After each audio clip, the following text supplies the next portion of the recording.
الشيطان الرجيم بسم الله الرحمن الرحيم الذين استجابوا لله والرسول من بعد ما أصابهم القرح للذين أحسنوا منهم واتقوا أجر عظيم الذين قال لهم الناس إن الناس قد جمعوا لكم فاخشوهم فزادهم إيمانا وقالوا حسبنا الله ونعم الوكيل فانقلبوا بنعمة من الله وفضل لم يمسسهم سوء واتبعوا رضوان الله والله ذو فضل عظيم صدق اللہ العظیم۔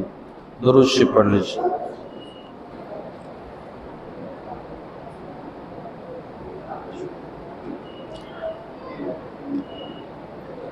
پہلے اس 3 آیتیں آپ کے سامنے تلاوت کی گئی ہیں۔ سورہ آل عمران کی آیت ہے، آیت نمبر 173، 174 اور 175، 171، 72 اور 73 نمبر آیت۔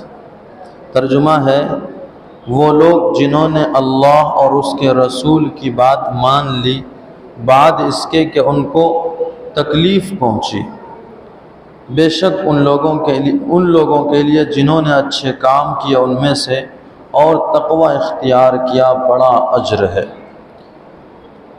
وہ لوگ کہ جن کو لوگوں نے کہا کہ بے شک لوگوں نے یعنی کافروں نے تمہارے لیے تیاریاں کر رکھی ہیں چنانچہ تم ڈرو، ان کی اس بات نے ان کے ایمان کو بڑھا دیا اور انہوں نے کہا حسبنا اللہ ونعم الوکیل۔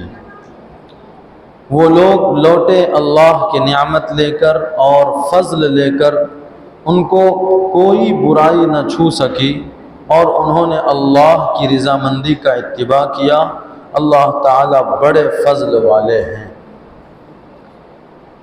یہ 3 آیتیں ہیں۔ 3 آیتوں میں کیا کہا جا رہا ہے اس ترجمے سے آپ کو شاید نہیں سمجھ میں آیا۔ اصل میں یہ آیت جو ہے اس سے پہلے جو بات ہے جنگ احد کے بارے میں ہے۔ مومن مسلمان لوگ جو تھے جنگ پر گئے، جنگ احد پر، جہاں مسلمانوں کو بہت زیادہ نقصان ہوا تھا، صرف اس وجہ سے کہ انہوں نے اللہ کے نبی صلی اللہ علیہ وسلم کی ایک بات پر اپنا دماغ چلایا تھا۔ ہمارے نبی نے چند صحابہ کو 2 پہاڑ تھے، 2 پہاڑ کے بیچ میں ایک جگہ تھی، ادھر بھی پہاڑ ادھر بھی پہاڑ، بیچ میں ایک جگہ تھی۔ اس جگہ پر ہمارے نبی نے چند صحابہ کو کھڑا کر دیا اور یہ کہا کہ چاہے ہم لوگ اس طرف میدان میں ہاریں یا جیتیں جنگ میں، تم لوگوں کو یہاں سے ہلنا نہیں ہے، یہ میرے نبی نے فرما دیا تھا۔ چنانچہ بات ایسی ہوئی کہ جنگ شروع ہوئی میدان احد میں، لڑائی گھمسان کی ہوئی مسلمانوں میں، کفاروں میں۔ مسلمان جیتتے ہوئے نظر آئے، مسلمانوں کو فتح مندی نصیب ہوئی۔ تو یہ لوگ جو یہاں دونوں پہاڑ کے بیچ میں تھے، ان میں سے بہت سارے جو صحابہ تھے انہوں نے دیکھا کہ وہاں مسلمانوں کا جھنڈا اونچا ہو رہا ہے اور مسلمان ادھر ادھر خوشیوں میں بھاگ رہے ہیں اور کفار وہ ادھر بھاگے جا رہے ہیں۔ تو ان میں سے بعضوں نے کہا کہ اللہ کے نبی نے ہمیں یعنی اپنے دماغ سے کہا کہ ہمارے آقا نے ہمیں تب تک یہاں کھڑے رہنے کے لیے کہا تھا کہ وہاں جیت نہ جائیں، ایسا لگتا ہے کہ وہ لوگ جیت گئے ہیں، اب یہاں کھڑے رہنے کی ضرورت نہیں ہے۔ لہٰذا جو لوگ تیر لے کر کھڑے تھے، یعنی چونکہ ادھر سے حملہ ہونے کا ڈر تھا، اسی لیے میرے نبی نے منع فرمایا تھا یہاں سے ہلنا نہیں ہے۔ تو یہ لوگ تیر لے کر کھڑے تھے، یہ لوگ نکل گئے میدان احد کے اندر، یہ جگہ خالی ہو گئی، 4-5 صحابہ باقی رہ گئے۔ ادھر سے جو کفار بھاگ رہے تھے ان میں حضرت خالد ابن ولید رضی اللہ تعالیٰ عنہ ابھی مسلمان نہیں ہوئے تھے، دشمنوں کی طرف سے لڑنے آئے تھے، اور عرب کے بہادروں میں سے ایک بہت بڑے بہادر انسان تھے، ڈرتے بالکل نہیں تھے۔ وہ ادھر سے آتے ہوئے انہوں نے دیکھا کہ یہ جگہ خالی ہے، لہذا ادھر سے حملہ کرنا چاہیے۔ اب ادھر کے مسلمان سب کے سب آگے کی طرف دیکھ کر خوشیاں منا رہے ہیں، ادھر سے ان کفار نے آ کر حملہ کیا۔ یہاں جو لوگ تھے وہ سب شہید ہوئے، جتنے یہاں تھے سب کو شہید کر دیا، اور ادھر سے چھپکے سے جا کر وہ مسلمان جو میدان احد میں خوشیاں منا رہے تھے، ان کفاروں نے حملہ کیا، مسلمان کا برا حال کر دیا۔ تو ایک غلطی حضور علیہ السلام کی ایک بات پر اپنا دماغ چلایا صحابہ کرام نے، بس یوں ہی ہونا تھا، اللہ کی طرف سے آزمائش تھی۔ اس کی وجہ سے کئی صحابہ شہید ہوئے، یہاں تک کہ 70 صحابہ لکھا ہے اس دن شہید ہو گئے۔ اس میں حضرت حمزہ رضی اللہ تعالیٰ عنہ میرے نبی کے پیارے چچا تھے، وہ بھی شہید ہوئے۔ یہاں تک کہ ہندہ نامی ایک عورت نے ہمارے حضرت حمزہ رضی اللہ تعالیٰ عنہ کے سینے کو چیروایا اور اس کے بعد اندر سے کلیجہ نکال کر چبایا، دشمنی میں کہ حضرت حمزہ رضی اللہ تعالیٰ عنہ نے ان کے خاندان والوں کو بدر کے دن مارا تھا، اس کے لیے۔ خیر میرے بزرگوں، ایک بڑا واقعہ ہے یہ جنگ احد، مسلمانوں کو بہت بڑا نقصان ہوا تھا۔ اسی جنگ کے اندر ہمارے اور آپ کے نبی حضرت محمد صلی اللہ علیہ وسلم کو پتھر لگی تھی، جس کی وجہ سے جو ٹوپی تھی لوہے کی، جس کو خود کہا جاتا ہے عربی میں، وہ لوہے کی ٹوپی کی جو سریے ہوتے ہیں میرے نبی کے یہاں دھس گئے تھے اندر تک۔ دانت مبارک آپ کے اسی دن شہید ہوئے تھے، گویا کہ بہت نڈھال ہو گئے تھے ہمارے نبی بھی، چاروں طرف سے تیر ہی تیر آ رہی تھی، حضور پر تیر برسائے جا رہے تھے۔ تو ایسے مسلمانوں کا عالم تھا کہ 70 صحابہ شہید ہو گئے چاروں طرف۔ اسی میں ایک حضرت حنظلہ رضی اللہ تعالیٰ عنہ بھی تھے، جن کی اہلیہ نے پہلی رات میں ان کو ودا کیا تھا کہ آپ جائیے اور جنگ میں جیت کر آئیے گا، یا جائیے ہم جا کر اللہ سے ملاقات کریں گے، یہاں اب ملاقات نہیں ہوگی۔ یہ ہماری عورتیں تھیں مسلمانوں کی کہ ان کی بہادری ایسی تھی کہ پہلی رات ہے، جس کو ہم اور آپ آج کے دور میں ماڈرن زمانے میں فرسٹ نائٹ کہتے ہیں، شب زفاف کہتے ہیں۔ ایسے رات میں تو دلہا اور دلہن کی کئی خواہشات ہوتی ہیں، لیکن وہ صحابہ کرام تھے، وہ اپنی خواہشوں پر نہیں چلتے تھے، وہ اللہ اور اللہ کے نبی کی خواہشوں پر چلتے تھے۔ لہذا وہ غسل بھی نہ کیے تھے، ایسے ہی چلے گئے تھے، جس میں ان کی شہادت کے موقع پر فرشتوں کو غسل دیتے ہوئے صحابہ نے دیکھا صحابہ کرام نے کہ حضرت حنظلہ رضی اللہ تعالیٰ عنہ کے داڑھی سے اور بال سے پانی ٹپک رہے ہیں۔ جنگ کے میدان میں پانی کہاں، وہاں تو خون ہی خون تھا۔ تو حضور سے یہ پوچھا گیا کہ آخر یہ کیا معاملہ کہ اس کے سر سے پانی ٹپک رہا ہے، باقیوں کے سر سے نہیں؟ تو میرے نبی نے فرمایا بات اصل یہ ہے کہ ان کو فرشتوں نے غسل دیا ہے، اسی لیے ان کو غسیل الملائکہ یعنی فرشتوں کا غسل دیا ہوا کہا گیا۔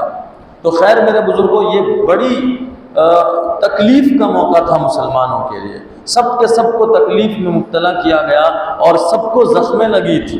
یہاں تک کہ بعض صحابہ کے بارے میں آتا ہے کہ ان کی بہن نے ان کو ان کے انگلی کے پورووں سے، انگلی کا اس حصے کو پوروا کہا جاتا ہے، انگلی کے پورووں سے پہچانا کہ یہ میرا بھائی ہے، پورا جسم چھلی کر دیا گیا تھا کفاروں کی طرف سے۔ یہ بہت بڑی تکلیف کا موقع تھا مسلمانوں کے لیے، کفاروں کی طرف سے حملے کیے گئے تھے۔ خیر ان لوگوں کے دل میں اللہ نے کیا ڈالا، وہ لوگ واپس چلے گئے کفار مکہ۔ اب مسلمان یہ ایک دم ہارے پچھتائے ہوئے اپنے شہداء کو لیے ہوئے اپنے گھر آئے، مدینے میں آئے۔ تو مدینے میں ابھی آئے ہیں، آنے کے بعد میرے نبی نے اعلان کیا کہ بھئی واپس چلنا ہے ان لوگوں سے مقابلہ کرنے کے۔ ہم اور آپ ہوتے تو کیا کہتے؟ ذرا سوچیں، ابھی آئے ہیں، سب کے ہاتھ میں کوئی نہ کوئی شہید ہے، ہر کوئی اپنے شہداء کے لیے ماتم منا رہا ہے اور خود زخمی ہیں صحابہ کرام۔ اس وقت آقا فرماتے ہیں کہ وہ لوگ، ان لوگوں کے بارے میں معلوم ہوا ہے کہ وہ لوگ راستے میں جانے کے بعد واپس مشورہ کر کے ہم پر حملہ کرنے آ رہے ہیں، وہ ہماری طرف آئے اس سے پہلے ہم ان کی طرف جائیں گے۔ اور یہی ایک حکمت ہے کہ غیر ہم پر حملہ کرے انسان کو اس سے پہلے تیار رہنا چاہیے۔ یہ حکمت ہے ہمارے مسلمانوں کی طرف سے، اللہ نے، اللہ کے رسول نے ہمیں سکھایا ہے۔ تو میرے نبی نے کہا کہ وہ حملہ کرے اس سے پہلے ہمیں ان پر حملہ کرنا ہے، تیار ہو جاؤ۔ کون کون جائیں گے؟ کہتے ہیں ایک روایت کے مطابق 200 صحابہ نے ہاتھ اٹھائے اور تیار ہو گئے، خود زخمی، زخم میں چور ہیں، اس کے باوجود آقا کی ایک اعلان پر کھڑے ہو گئے۔ دوسری روایت کے مطابق 70 صحابہ تھے، انہوں نے اپنے آپ کو آگے بڑھایا اور سب کے سب اپنے ہتھیار لے کر تیار ہو کر چلے۔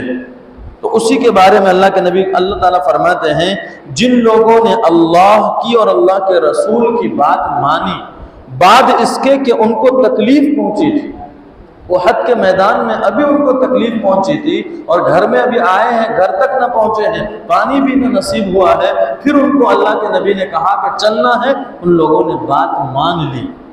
اس کی طرف اللہ تعالیٰ اشارہ کرتے ہیں۔ اس کے بعد کیا ہوا؟ آگے ان صحابہ کرام کی صفت بیان کر رہے ہیں. ایک تو بات مانی ایک مرتبہ میں، اپنی تکلیف کو بھول گئے، نبی کی بات پر لبیک کہا. ایک بات تو ان کی یہ تھی، اچھی بات.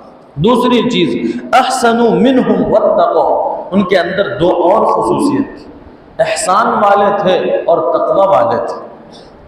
یہ تین صفات صحابہ کرام کے ان لوگوں کے بیان کیے ہیں یہاں پر کہ جو لوگ ابھی ابھی جنگ سے ہارے ہوئے اور شکست خوردہ تھے، زخم سے چور تھے، ان کی عالم میں اس حالت میں اللہ کی بات مانی. اچھا یہاں ایک بات اور ہے اشارے کے طور پر، اللہ کے نبی نے وہاں اعلان کیا تھا کہ چلنا ہے، اللہ نے نہیں کہا تھا. لیکن اللہ تعالیٰ قرآن میں اتارتے ہیں آیت کہ جن لوگوں نے اللہ کی بات مانی اور رسول کی بات مانی. حالانکہ اللہ تو نہیں بولتے ہیں، صحابہ کرام کو اللہ نے تھوڑی کہا تھا میدان کہ چلو اب پھر سے واپس جانا ہے، یہاں تو نبی نے کہا تھا، نبی علیہ السلام نے اعلان کیا تھا.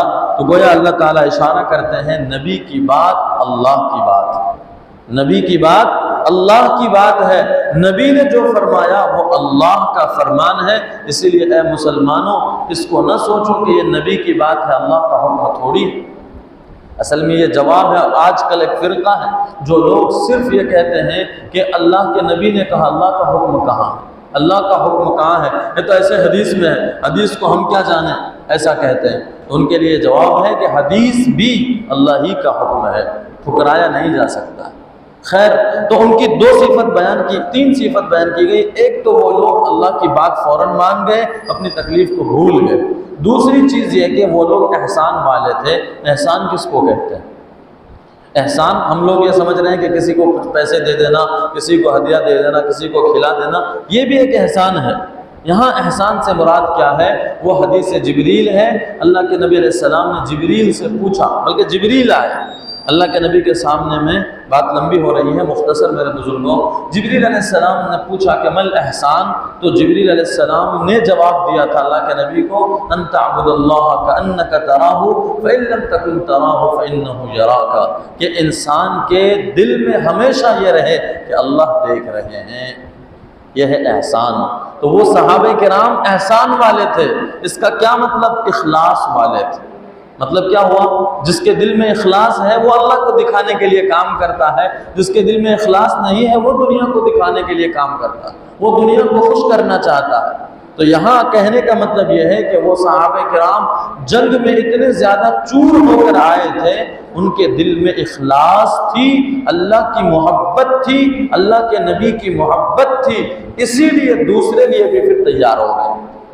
اگر اخلاص نہیں ہوتا، جاؤ جی ابھی تو آئے ہیں تھک کر کے بھی بلا رہے کام کرنے کے لیے، ایسا کہہ دیتے.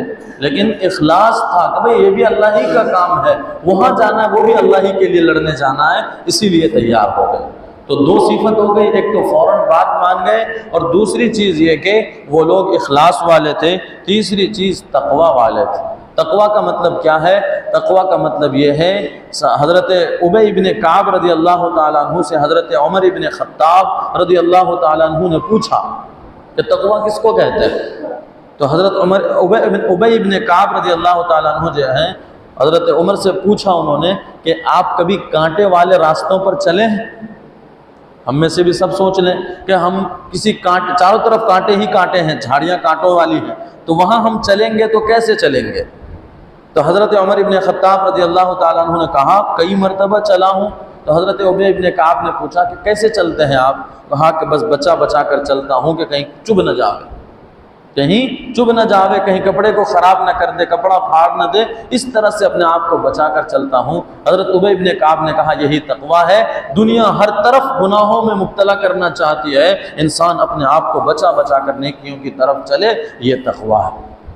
تو ہماری 24 گھنٹے کی گھڑیاں جو ہیں، ہر لمحات میں گناہ ہو سکتے ہیں، آدمی اپنے آپ کو گناہوں سے بچا لے، یہ تقویٰ ہے. تو وہ صحابہ کرام جو جنگ سے چور ہو کر آئے تھے، ان کی ایک خصوصیت تو یہ تھی کہ انہوں نے فوراً اسلام کے نام پر لبیک کہا، دوسرے جنگ کے لیے تیار ہو گئے. دوسری چیز وہ لوگ احسان والے تھے، یعنی اخلاص والے تھے. تیسری چیز تقویٰ والے تھے. تو یہ تینوں چیزوں کے بعد وہ لوگ کیا ہوا، 70 کے 70 صحابہ، یا دوسری روایت 200 صحابہ تیار ہو کر نکل گئے. جب نکل گئے تو راستے میں ایک نعیم ابن مسعود نام کا انسان ملا جو کفاروں کی طرف سے تھا. لڑنے کے لیے نہیں آیا تھا، لیکن وہ مسلمانوں کو ڈرانا چاہتا تھا۔ ابھی ابھی جنگ سے آئے ہیں مسلمان تو ڈرے ہوئے ہیں، اور ذرا ڈرا دو۔ تو انہوں نے مسلمانوں سے کہا کہاں جا رہے ہو؟ جنگ کرنے جا رہے ہو؟ وہ سارے کے سارے مکے والے واپس آ رہے ہیں اور بڑے بڑے ہتھیار لے کر آ رہے ہیں، تم مقابلہ نہیں کر سکو گے۔ تو یہ ڈرانا چاہا انہوں نے۔ کیا کہا ان کے بارے میں؟ کہتے ہیں الذین قال لهم الناس، ان صحابہ کرام کو لوگوں نے، لوگوں سے مراد وہی نعیم ابن مسعود نامی انسان نے کہا ان الناس قد جمعوا لکم، بے شک وہ سب کفار مکہ تمہارے لیے جمع ہو گئے ہیں، فخشوہم، اے مسلمانوں ان سے ڈرو، ابھی تو جنگ احد میں لڑائی میں سب کے سب شہید ہوئے تمہارے، پھر جا رہے ہو، پھر تم مارے جاؤ گے۔ اس طرح سے مسلمانوں کو ڈرایا۔ تو صحابہ کرام کے صفات یہاں پر اللہ بتلاتے ہیں، یہ ہمارے لیے بھی ضروری ہے۔ اس لیے میں سنا رہا ہوں میرے بزرگوں کہ آج ہمارے اوپر حالات ہیں، مسلمانوں کو ڈرایا جا رہا ہے، دھمکایا جا رہا ہے، خوف دلایا جا رہا ہے، تو اس موقع پر مسلمان کیا کرے یہ آیت بتلا رہی ہے۔ یہی قرآن یہ صرف صحابہ کے لیے نہیں تھا، ہمارے لیے بھی ہے۔ تو مسلمانوں کا یہ عمل تھا کہ فزادہم ایمانا، یہ باتیں ان کے ایسا نہیں کہ ڈرا دیا مسلمانوں کو، بلکہ ان کا ایمان اور بڑھ گیا۔ ان کا ایمان کیوں بڑھ گیا؟ ان کا ایمان کیوں بڑھ گیا؟ سوال ہوتا ہے کہ ابھی تو واقعتاً لڑ کر آئے تھے اور جنگ میں شکست کھائے تھے، ہارے تھے، اور پھر ان کو ڈرایا جا رہا ہے، تو ڈرنا چاہیے تھا، ایمان کیوں بڑھ گیا؟ کہتے ایمان اس لیے بڑھ گیا، جواب دیا ہے کہ مسلمان جب اسلام قبول کیے ہیں تو مسلمانوں نے اس وقت ہی یہ جانا تھا کہ ہم پر حالات آئیں گے، ہم ستائے جائیں گے۔ اللہ کے نام لینے والوں کو ستایا گیا اور ستایا جاتا ہے، ستایا جائے گا۔ تو یہ جو ستانے کی ایک بات اور لوگوں نے کہی تو مسلمانوں کے دل میں آیا یہ خیال کہ تم کیا بات کرتے ہو، ہم تو اس کو پہلے سے مانتے ہیں کہ ہمیں اسلام کے نام پر مارا بھی جائے گا، ستایا بھی جائے گا، دشمن ہمارے خلاف چالیں بھی چلیں گے۔ تو یہی ایک دشمن ہے جو چال چل رہے ہیں، تو ہمارے تو ایمان میں پختگی آ رہی ہے۔ لہذا اس کی دلیل صحابہ کرام نے آگے کہا حسبنا اللہ ونعم الوکیل، یہ وہی جملہ ہے جو وہاں لکھا ہے، اور حضرت مولانا سجاد نعمانی صاحب دامت برکاتہم العالیہ نے ہر مسجد والوں میں نماز جماعت کے بعد پڑھنے کے لیے کہا تھا۔ اس کا کیا مطلب ہے؟ یہ اسی کی طرف جوڑنے کے لیے میں نے آپ کے سامنے یہ آیت پڑھی ہے، ورنہ یہ آج جو باتیں پڑھی گئی نا میرے بزرگوں، ہر چیزیں ہماری زندگی سے جڑی ہوئی ہیں۔ میں سن رہا تھا، میرے دل میں خیال آ رہا تھا کہ اکثر ہمارے نوجوان ہمارے اس تفسیر کو سننے کے لیے بیٹھتے ہیں، ان کو سنانا چاہیے تھا کہ 5ویں پارے سے پہلے کن سے نکاح کرنا چاہیے، کن سے نہیں کرنا چاہیے، کیسی لڑکیاں تلاش کرنا چاہیے، کیسے پیغام بھیجنا چاہیے، یہ بھی اللہ نے بتلایا۔ کون کون عورتیں ہم پر حرام ہیں جن سے ہم نکاح نہیں کر سکتے وہ بھی بتلایا۔ لیکن میرے دل نے خیال کیا کہ نہیں، حالات ہمارے مسلمانوں پر یہ والے ہیں تو یہ بیان کرنا چاہیے۔ تو ان صحابہ کرام کا ایمان بڑھا، اور بڑھنے کے بعد انہوں نے کہا حسبنا اللہ ونعم الوکیل، ارے کیا ڈراتے ہو تم، ہمارے لیے اللہ کافی ہے۔ کیا ڈراتے ہو تم کہ وہ لوگ تیار ہو کر آ رہے ہیں، پلاننگ کر رہے ہیں، خطرات تمہارے اوپر ہیں، حسبنا اللہ، ہمارے لیے اللہ کافی ہے۔ خالی کافی ہی نہیں ہے، ونعم الوکیل، وہ ایسا کافی ہے کہ اس کے بعد کسی کی ضرورت نہیں پڑ سکتی۔ یہ ایمان میں اضافہ ہوا۔ یہاں لکھا ہے تفسیر کے اندر کہ اگر کوئی آدمی بہت مصیبت میں مبتلا ہے اور بار بار یہ جملہ پڑھتا ہے حسبنا اللہ ونعم الوکیل، پڑھیے حسبنا اللہ ونعم الوکیل، یہ جملہ جب پڑھتا ہے بندہ تو اللہ تعالیٰ اس کی پریشانیوں کو دور کر دیتے ہیں۔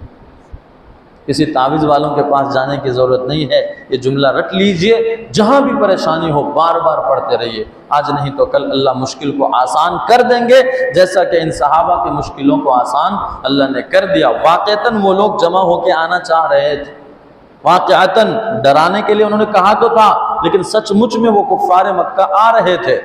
اب ہوا کیا آگے کہ مسلمان کی طرف سے ایک غیر مسلم ہی تھا، مسلمان کی طرف سے ایک غیر مسلم ہی تھا، ان کا نام معبد الخزائی ہے، وہ لیکن مسلمانوں کو چاہتا تھا، ان سے محبت کرتا تھا۔ تو یہ کوئی ضروری نہیں ہے کہ ہر غیر مسلم نفرت کرے مسلمانوں سے، کئی مسلمان ایسے ہیں جو محبت کرتے ہیں، تبھی تو وہ مسجدوں میں کھجور دیتے ہیں، افطار کے موقع پر کیلے لا کے دیتے ہیں، مسجدوں کے سامنے کھڑے رہتے ہیں کہ پھونکیں گے، تو ان کو نفرت ہوتی تو وہ کبھی آتے کیا؟ تو ہر جو غیر مسلم ہے ویسا نہیں ہوتا، وہ بعض ہو سکتے ہیں ویسا، اور ہر زمانے میں ہوتا ہوا آیا ہے، قیامت تک رہے گا، اسی لیے ہمیں گھبرانے کی ضرورت نہیں ہے۔ تو وہ لوگ جب آ رہے تھے تو معبد الخزائی نے ان کفاروں سے کہا تم کہاں چلے کہ تم سوچ رہے ہو کہ وہ لوگ ڈر کر چھپ گئے ہوں گے مدینے میں، وہ لوگ آ رہے ہیں، وہ لوگ آ رہے ہیں۔ تو ان لوگوں کو ڈر لگا، ڈر مسلمانوں کو نہیں لگا جو چور ہو گئے تھے، جن کا 70 صحابہ شہید ہوا ہے، وہ لوگ نہیں ڈرے۔ ڈرے کون؟ اللہ نے رعب ڈال دیا کس کے دل میں؟ کفاروں کے دل میں۔ وہ سب آگے واپس حمراء الاسد نامی جگہ تک مسلمان پہنچے، مدینے سے 9 میل کے فاصلے پر۔ 9 میل بولے تو 1 میل تقریباً 1.5 کلومیٹر کا ہوتا، تو 9 میل کتنے ہو گئے؟ 9 4 13، 13.5 یا 14 کلومیٹر کے فاصلے پر مدینے سے دور ایک جگہ ہے حمراء الاسد نام اس جگہ کا، وہاں بازار لگتی ہے، وہاں صحابہ کرام وہاں تک اس اپنے آپ کو زخمی والے حالت میں بھی بس اللہ کے نبی کے حکم پر گئے، لیکن وہاں تک وہ کہیں کوئی نظر نہیں آیا۔ تو وہاں پر مسلمان جو اپنے پاس تجارت وغیرہ کے سامان تھے وہ سب بیچ کے نفع کما کے چلے آئے۔ تو اللہ تعالیٰ نے اس حسبنا اللہ و نعم الوکیل کی وجہ سے اللہ نے ان کے معاملے کو آسان کر دیا۔ اس کا کیا انعام ملا اللہ آگے فرماتے ہیں، چنانچہ وہ مسلمان لوٹے ہیں بنعمت من اللہ، اللہ کی طرف سے نعمت لے کر۔ کیا نعمت تھی؟ کہ ان کی جان بچی، سب سے بڑی نعمت۔ 70 صحابہ کیا کرتے؟ پورے کے پورے مکہ تھے ادھر، سب سے پورا مکہ ایک طرف ہے اور یہ 70 صحابہ واپس ان سے لڑنے جا رہے ہیں، تو کچھ نہیں ہوتا، بلکہ یہ بھی شہید ہو سکتے تھے، لیکن اللہ نے ان کے ایمان کی جانچ کی اور ان کو بچایا۔ کفاروں کے دل میں رعب ڈالا، وہ بھاگ گئے، تو یہ سب کے سب جان بچی۔ اس کو کہا نعمت لے کر وہ لوٹے۔ اس کے بعد کیا ہوا؟ لم یمسسہم وفضل، اور اللہ کا فضل ملا ان کو۔ کیا؟ کہ وہ حمراء الاسد کے بازار میں انہوں نے سامان بیچے، ان کو نفع ہوا، یعنی جنگ کے حالت میں بھی جا کر بزنس کر رہے ہیں۔ یہ بتلایا جا رہا ہے کہ مسلمان ہار کر بیٹھتا نہیں ہے، کبھی بتلایا جا رہا ہے چاہے کسی بھی عالم میں ہو، مسلمان کو چاہیے کہ اپنی زندگی کو آگے بڑھائے، ہمت سے کام لے، تجارت بھی کرے، تقوی بھی اختیار کرے، احسان یعنی اپنے اندر اخلاص بھی لائے۔ تو 2 چیز، ایک تو اپنی جان بچی ان کی، دوسری چیز ان کو فائدہ ہوا، اور تیسری چیز واتبعوا رضوان اللہ، ان کو رضوان اللہ کی خوشنودی ملی، اللہ کی رضامندی ملی۔ یہ 3 نعمتیں واپس لے کر لوٹے۔ بے شک اللہ تعالیٰ بڑے فضل والے ہیں۔ یہ پوری آیت کا خلاصہ ہے۔ خلاصہ میرے بزرگوں یہ نکلا کہ ہمیں بھی اسی عالم میں رہنا چاہیے، چاہے کتنے بھی حالات۔ اچھا، ایک چیز اور اشارے کے طور پر یہاں بتلایا مفسرین نے، حضرت مفتی شفیع صاحب رحمۃ اللہ علیہ معارف القرآن میں لکھتے ہیں کہ یہاں دیکھیے جنگ احد سے شکست کھا کر آئے تھے، سب جنگ کے وجہ سے زخموں میں چور تھے، لیکن اس کے باوجود بھی نبی نے اعلان کیا کہ واپس جانا ہے ان سے لڑنے کے لیے۔ تو سب صحابہ تیار بھی ہوئے، ہتھیار بھی لیے۔ اس کے بعد یہ لوگ حمراء الاسد تک گئے بھی، مدینے سے 14 کلومیٹر تک دور گئے اس حالت میں۔ اس کے بعد پھر اللہ کی مدد آئی۔ تو اشارہ کیا اس بات کی طرف کہ یہ خالی حسبنا اللہ و نعم الوکیل پڑھتے رہنے سے کچھ نہیں ہوگا، اس کے ساتھ ساتھ تدبیریں بھی اختیار کرنی پڑے گی کہ نبی جو کہ دنیا کا سب سے بڑا اللہ پر بھروسہ کرنے والا ہوتا ہے، نبی سے بڑا کوئی ہے جس کو اللہ پر بھروسہ ہو؟ کوئی نہیں ہو سکتا ہے۔ تو نبی علیہ السلام اتنے بڑے، لیکن پھر بھی انہوں نے تدبیر اختیار کی، اتنے زیادہ زخم کھائے ہوئے، خود بھی یہاں خود دھسے ہوئے ہیں، دانت مبارک شہید ہوئے ہیں اور چکنا چور ہے زخموں سے، خود بھی آگے چلے ہیں اور اپنے 70 صحابہ کو ساتھ لے کر گئے ہیں اور حمراء الاسد تک گئے ہیں، تب جا کر وہاں حسبنا اللہ و نعم الوکیل پڑھا ہے، اور پھر اللہ کی مدد آئی کہ کفار سب کے سب چلے گئے، ان کو اللہ کا فضل ملا، اللہ کی رضامندی ملی اور اللہ کی طرف سے نعمت ملی۔ تو بتلایا یہ جا رہا ہے کہ نبی اتنا بڑا ہو کر جب تک کیا کہتے ہیں اللہ پر بھروسہ کرتے ہوئے بھی اتنی تدبیریں اختیار کرتے ہیں، تو ہم جیسے چھوٹے موٹے جو بالکل کمزور اور ناتواں لوگ ہیں، کمزور ہیں، ضعیف ہیں، تو ہمیں بھی تو تدبیر اختیار کرنا چاہیے۔ ایسا نہیں کہ بس بنا تدبیر کے ہی نہیں، بس اللہ تعالیٰ سب کچھ دیکھ لیں گے، اپنے کیا کرتے ہیں، اپنے آرام سے مسجد میں بیٹھ کے حسبنا اللہ و نعم الوکیل، حسبنا اللہ و نعم الوکیل، حسبنا اللہ و نعم الوکیل پڑھتے رہیں۔ ایسا نہیں میرے بزرگوں، اس کے لیے ہمت سے کام بھی لینا پڑے، اپنے آپ کو تیار رکھنا ہر ایک عمل کے لیے، دنیا کی کوئی بھی عمل ہو، یہ نہیں کہ لڑائی کے لیے کہہ رہا ہوں میں، کو ہر ایک عمل کے لیے نہیں۔ جماعت میں جانے کی کیا ضرورت ہے؟ اللہ تعالی ہمارے لیے کافی ہے، یہاں سے دین سیکھ لیں گے۔ اور مسجد میں بیٹھ کے حسبنا اللہ، گھر میں بیٹھ جائیں، نماز پڑھنے کی کیا ضرورت ہے؟ حسبنا اللہ و نعم الوکیل۔ کمانے کے لیے جانے کیا ضرورت ہے؟ نوکری کرنے کے لیے، دکان کھولنے کی، کھیت میں جانے کی، اللہ خود رزق من و سلوا جو موسیٰ علیہ السلام کی قوم پر اترتی ڈائریکٹ جنت کا کھانا ہم پر بھی اتریں گے، حسبنا اللہ و نعم الوکیل۔ نہیں میرے بزرگوں، تدبیر اختیار کرنا ہے، دکان کھولنا ہے، اس کے بعد کہنا حسبنا اللہ و نعم الوکیل، اب اللہ روزی دینے والے ہیں۔ کمانے کے لیے جانا ہے، اس کے بعد کہنا حسبنا اللہ و نعم الوکیل، کہ ہم تو کمانے کے لیے نکل گئے، اب دینے والے اللہ ہیں۔ کھیت پر جانا ہے کھیتی کرنے کے لیے، اس کے بعد کہنا ہے حسبنا اللہ و نعم الوکیل۔ اسی طرح دشمنوں کا مقابلہ ہے تو اس کے لیے تیاریاں کرنی ہے، اس کے بعد کہنا ہے حسبنا اللہ و نعم الوکیل۔ نمازوں کے لیے جانا ہے، اس کے بعد کہنا ہے اب اللہ تعالی ہماری نماز کو قبول کر لے، حسبنا اللہ و نعم الوکیل۔ یہ اشارہ ہے اس کی طرف۔ اللہ ہم سب کو صحیح سمجھ عطا فرمائے، اللہ ہم سب کو اچھی طاقت ہمت عطا فرمائے، تقوی اور احسان عطا فرمائے، صحابہ کرام کے طریقے پر چلنا نصیب فرمائے۔ وآخر دعوانا